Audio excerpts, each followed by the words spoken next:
Intercéder, c'est prier en faveur de quelqu'un.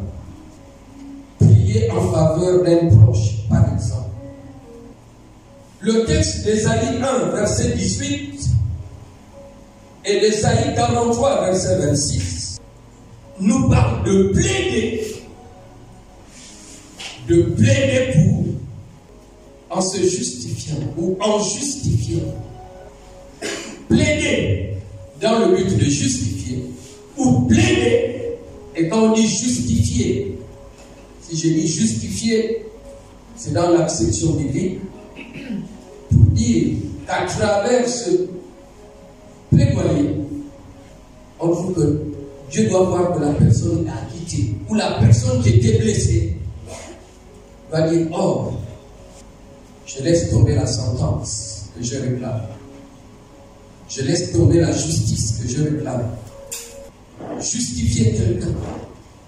Et quand on parle de justifier, pour innocenter, Ésaïe 53, les versets 11 et 12, nous retenons alors que l'intercession, c'est un plaidoyer qu'on fait en faveur de quelqu'un d'autre, en vue de l'acquitter, en vue de lui épargner la rigueur de la justice de Dieu, parce que nous parlons dans le sens de la Bible et dans le sens de nos rapports entre enfants de Dieu ou du cœur d'un enfant de Dieu.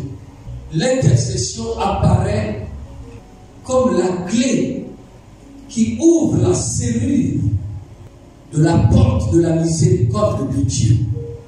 Dieu est disposé à pardonner. Le pardon de Dieu est disponible. Ses compassions sont disponibles. Mais pour que quelqu'un de coupable en bénéficie, il faut que celui qui entre dans la présence de Dieu se dirige, puisqu'il est dans la maison du Père. Donc en intercédant, c'est la clé qu'il met et il actionne en même temps.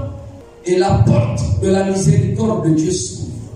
C'est écrit, Dieu miséricordieux et compatissant, lent à la colère et plein de bonté. Comment? Mais parce que l'intercession, c'est un plaidoyer qui rappelle Dieu en tant que Dieu d'amour, lent à la colère, riche en bonté, riche en miséricorde, riche en compassion.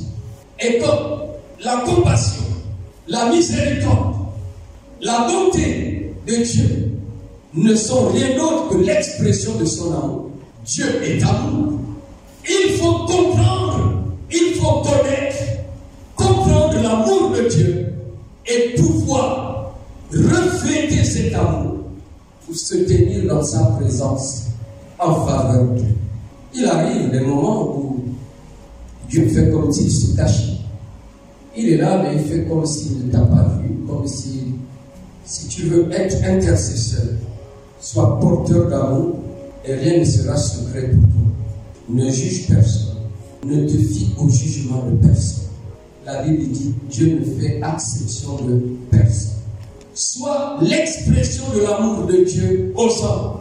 Pour pouvoir l'intercéder, il faut que tu acceptes que tu es dans un environnement de péché. Je veux dire, un environnement de défaillance. Pourquoi plaider lorsqu'il n'y a pas de faute, lorsqu'il n'y a pas d'erreur? On ne plaide que quand il y a défaillance et rupture du lien, ou risque de rupture. Et malheureusement, l'Église, corps de Christ, n'est pas sensible à la notion de rupture consécutive au péché, consécutive à la transgression, consécutive à l'iniquité, consécutive au manque d'obéissance à la parole de Dieu.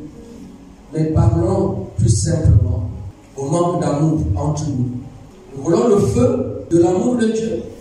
Nous voulons être le dynamo de l'amour de Dieu. Quand on est le dynamo, l'aimant, à cause de notre connexion à Christ, si nous sommes aimantés par notre connexion à Christ, Dieu attend de son peuple l'intercession. On ne peut pas manquer d'eux, quelles que soient les conditions, si on veut survivre, si on veut aller loin, si on veut tenir, si on veut résister, il faut l'intercession. Si on ne veut pas perdre beaucoup de plumes, si on ne veut pas avoir de pertes dans le combat, la marche chrétienne est un combat. Nous sommes dans un environnement de guerre et il s'agit de guerre spirituelle. Les armes de cette guerre, ce ne sont pas des armes charnelles ou physiques, mais ce sont des armes spirituelles qui sont puissantes par la vertu de Dieu. Et l'arme par excellence, c'est l'amour. Avec tout ce que cela implique selon la parole de Dieu.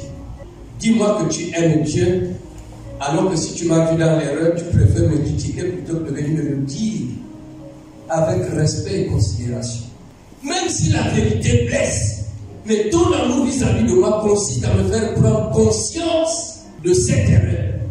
Tu pourrais même anticiper de dire, ah, de prime abord, pasteur, certainement, vous allez prendre ça comme un couteau ou un poignard que je vous plante. Si je me trompe, pardonnez-moi d'avance que Dieu me pardonne. Mais voilà peut-être ce que j'ai constaté ou ce que j'ai entendu, ce que j'ai vu. En tout temps, tu auras prié. Je peux même me tromper peut-être sur le champ. Je peux avoir un jugement prématuré. Mais comme tu as foi en Dieu et tu l'as fait pour Dieu avec Dieu, laisse Dieu se charger de ça. Il me ramènera à la raison. Et peut-être que je vais te remercier par la suite. Nous voulons comprendre l'intercession. Le monde est sous la domination du malin, nous dit la parole de Dieu. Car le diable est descendu vers vous, animé d'une grande colère, sachant qu'il a peu de temps. Il a peu de temps. Même le diable a peu de temps. Et nous, cette année, on nous dit, rachetez le temps. Comment veux-tu racheter le temps? Sans amour et sans intercession. La prière en faveur des autres. Et il y a quelque chose que je vais découvrir.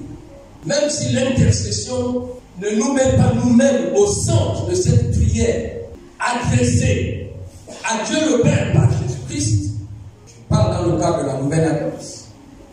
Dans l'Ancienne Alliance, on s'adressait directement au Père. Moïse a parlé directement au Père. L'intercession est considérée comme la courroie qui actionne la compassion et la miséricorde. Si tu veux intercéder, sache que Dieu ne veut perdre aucun. Il y a un seul qu'on a appelé le fils de la perdition. Et Dieu ne veut perdre aucun. Nous pouvons le lire, Ésaïe 59, verset 16. Et comprenons que quand il n'y a pas d'intercession, il y a un grave risque pour la société, pour la communauté. Recherchez le bien de la ville et priez l'Éternel en sa faveur. Ça veut dire intercéder. Nous sommes liés les uns aux autres de façon directe ou indirecte. C'est pour ça que dès que la haine s'installe entre deux membres dans une communauté, ça freine toute la communauté. Quand il n'y a plus de vérité entre les membres d'une communauté, ça freine la communauté. Et s'il n'y a pas d'intercession dans cette communauté pour briser la glace de cette haine, la communauté n'avance pas. La Bible parle, je crois dans le livre de Job, de l'ange intercesseur.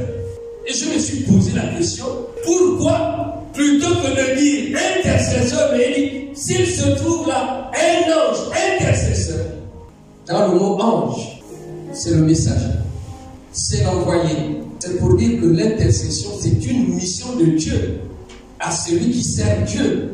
Une mission particulière que Dieu lui donne pour pouvoir racheter l'âme qui pêche. Et donc ce n'est pas une mission de l'homme lui-même, de l'intercesseur lui-même. Les hommes doivent se lever et intercéder. Les serviteurs de Dieu doivent se lever et intercéder. Les femmes doivent se lever et intercéder. Tout enfant de Dieu, tout adorateur, frère de recherche le Père, est un intercesseur.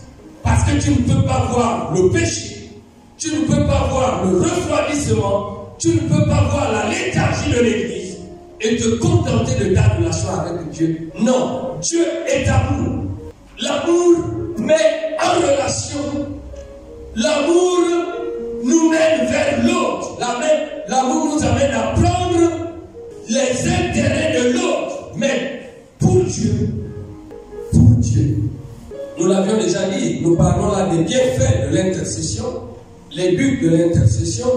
Nous avons vu que quand l'intercession monte, la communauté court vers le risque. Il y a un danger pour l'Église, il y a un danger pour la nation. C'est vrai, nous voyons là, il y a plein d'accidents.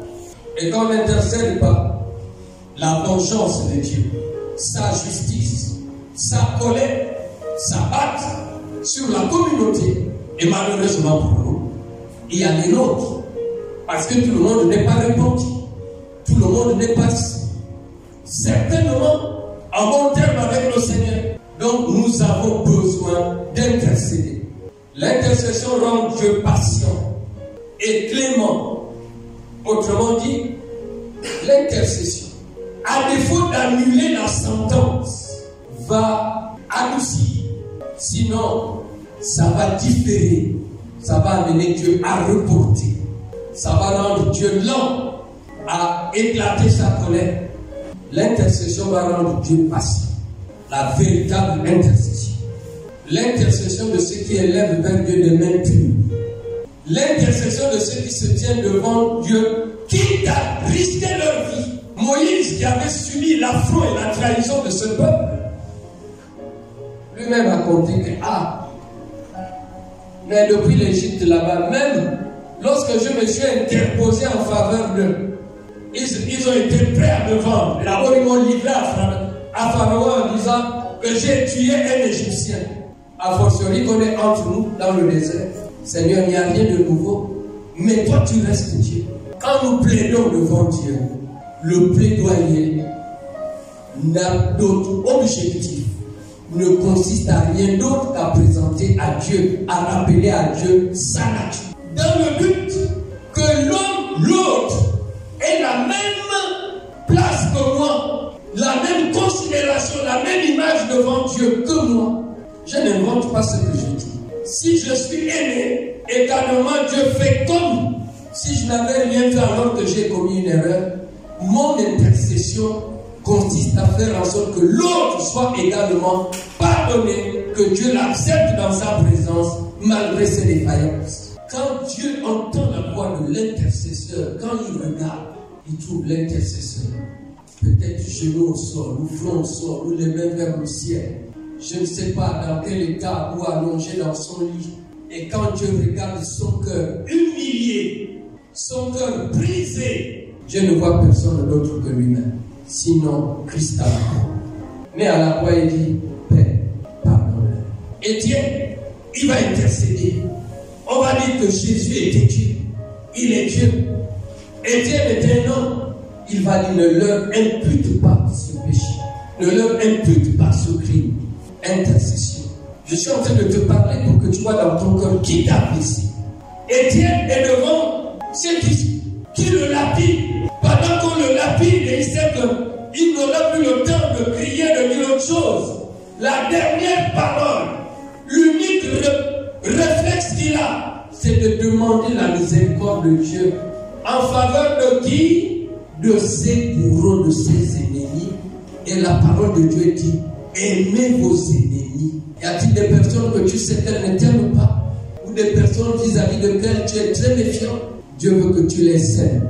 Et ton amour consiste à faire confiance à Dieu, que Dieu pourra changer leur cœur. Même si ce n'est pas dans l'immédiat, mais tu vas les aimer pour Dieu. Dieu ne regarde que le rachat de leur âme à travers, pas notre sang, mais le sang du juste, Jésus. Si nous comprenons l'intercession de cette façon, nos rapports vont même changer. Parce que tu t'en fous sans mépris de celui qui te méprise.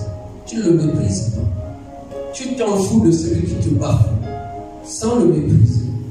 Mais dans le secret.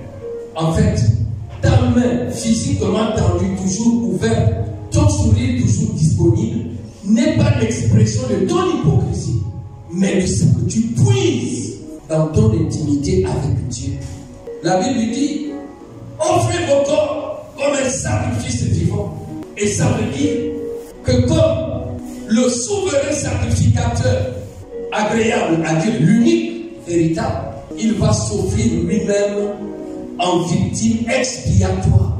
Non seulement il intercède, mais il était le sacrifice de cette intercession. À quel point, à quelle dimension peut aller notre intercession, notre prière en faveur des autres, dans l'église, dans la famille, dans nos lieux d'activité, au quartier. Je ne sais pas si notre intercession peut désormais tenir compte de ce qui nous gouverne. Jésus va dire, si vous faites ce que je vous commande, vous êtes mes amis. Ça fait peut-être combien de mois, pasteur n'a pas eu l'occasion de te faire un coup de fil, un message. Je ne suis pas au courant de quoi. Vous voyez, si nous sommes porteurs d'amour sans nous faire distinguer humainement, Dieu va nous justifier et Dieu fera de nous des pécheurs. En fait, nous serons l'appât de Dieu pour gagner des âmes. Même pas le filet, mais l'appât. Parce que l'appât attire le poisson, attire ce qui doit être pris dans le piège. Si nous portons l'amour de Dieu, les hommes seront gagnés à Dieu. Ils auront la facilité de venir là où il y a la parole de Dieu. Et c'est quand ils vont écouter la parole de Dieu qu'ils sont gagnés à Dieu. Ils ont suivi peut-être notre gentillesse, notre disponibilité, notre ouverture, l'intercesseur, le miroir de Dieu, le miroir qui permet à Dieu de se reconnaître. Nul ne peut intercéder sans l'amour de Dieu pour ses semblables. Si tu n'as pas, si tu n'aimes pas les autres, pour Dieu, selon l'amour de Dieu, qui ne rend pas aux hommes selon ce qu'ils méritent, qui ne regarde pas les hommes tous les jours selon leur défaillance, alors tu pourras intercéder. Si tu regardes, si tu considères la défaillance des autres que Dieu te révèle comme une invitation de Dieu à te tenir dans sa présence, oui, tu es l'intercesseur. Chaque défaillance, chaque déconnexion que tu peux voir, que tu peux relever, ça veut dire que Dieu t'invite à entrer dans sa présence. À quoi sert un avocat si ce n'est pas pour plaider? Si ce n'est pas pour obtenir la libération, l'acquittement, ou alors pour adoucir la gravité? S'il y a un avocat à qui on confie un justiciable, qui dit déjà non, ce cas-là il est perdu d'avance. Il faut que le plaignant change d'avocat. La sentence n'a pas pour but d'exclure, mais de réintégrer en corrigeant. C'est pour cela que nous devons comprendre que l'intercession n'exclut pas forcément la sentence. Elle peut être atténuée, elle peut être réduite, mais comme Dieu corrige, pas dans le but de perdre, mais dans le but de redresser, la difficulté est souvent sur notre chemin. L'intercesseur doit être patient. C'est pour ça que malgré tes défaillances, Christ a déjà prié pour toi. Et nous, si nous sommes de Christ, nous devons prier pour ceux-là pour qui il est mort, comme lui-même a prié pour nous et continue de prier pour nous. Jésus va dire, je veux qu'il soit un, comme toi, en moi, moi en toi, qu'il soit parfaitement un entre eux. Je veux que de l'amour dont tu m'as aimé, que eux aussi soient comme ça, que tu les aimes. Jésus va s'identifier non seulement au Père. Il dit, comme tu m'as envoyé, moi aussi avec ton pouvoir, je les ai envoyés, je les envoie. Et ça veut dire, à travers moi, c'est toi qui les envoies. Sache que comme je suis ton fils, eux aussi deviennent tes fils. Christ nous met au même niveau que lui, en parlant notre faveur au Père. Si tu pries pour quelqu'un que tu ne portes pas, ta prière est inefficace. Si tu pries pour quelqu'un que tu ne ne veux pas qu'il soit comme toi devant la face de Dieu, ou qu'il soit mieux par rapport à sa situation, ou selon la particularité que Dieu lui a accordée, ta prière est inutile. Tu peux jeûner, tu meurs de faim pour rien, va manger. Tu peux t'abstenir de boire, tu vas avoir la gorge sèche pour rien. L'amour de Dieu pour nos frères, c'est le moteur de l'intercession. C'est le turbo qui donne de la force à notre intercession et qui rend d'ailleurs notre intercession agréable. Il n'y a pas d'intercession sans l'amour de Dieu pour nos semblables. Dieu a ses objectifs.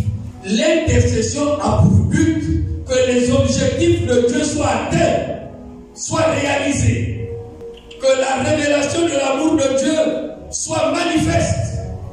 Si tu n'as pas la révélation de l'amour de Dieu, devenant toi-même amour à cause de Dieu, il n'y a pas d'intercession.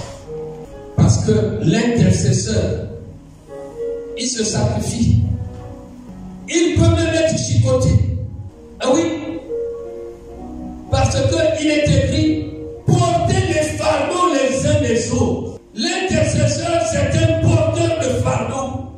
Dans la prière sacerdotale, tout en priant en faveur de Christ s'identifie lui-même. Et dit, comme je suis à tes yeux, vois-les en moi. Quand tu les vois, vois-moi en eux. Et quand moi je les regarde, je ne vois que ton image en eux. C'est ça le triangle de l'amour de Dieu. Donc nous qui intercédons, ce n'est qu'au nom de Jésus-Christ, par la grâce du Seigneur Jésus-Christ, à cause de l'amour dont Dieu l'a aimé, amour qu'il a investi sur nous, nous aussi nous pouvons investir cet amour, parce que c'est Christ que nous voyons dans les autres, et comme c'est Christ en eux, nous pouvons atteindre, nous pouvons cibler les buts de Dieu en eux à cause de Christ. Est-ce qu'il y a quelqu'un pour qui tu n'as jamais prié et que Dieu te montre ce soir? Quelqu'un dont tu connais les défaillances, peut-être quelqu'un qui est déjà banni de ton cœur, ou que tu dis, tu sais qu'il a peut-être un problème, une situation. Si tu as compris que tu as besoin de manifester l'amour de Dieu, et j'aimerais vous rassurer, il n'est pas facile de porter l'amour de Dieu et de le manifester aux hommes. Attention, ne te retrouve pas dans le ventre d'un monstre parce que tu refuses la mission de Dieu. L'intercesseur apporte aussi le message de Dieu dans la mesure du possible. Parce qu'il est dit que l'intercesseur annonce la voie à suivre.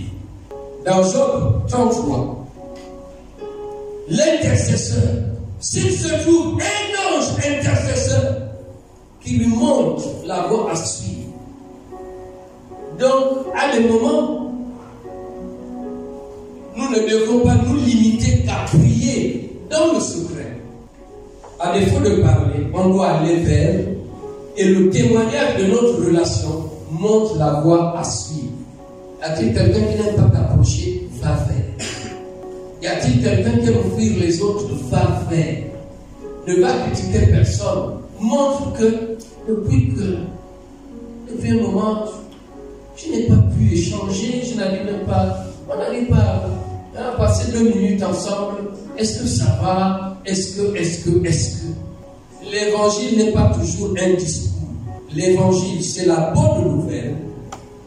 Et cette bonne nouvelle, ça peut être un apport physique, matériel, que sais-je. Alléluia.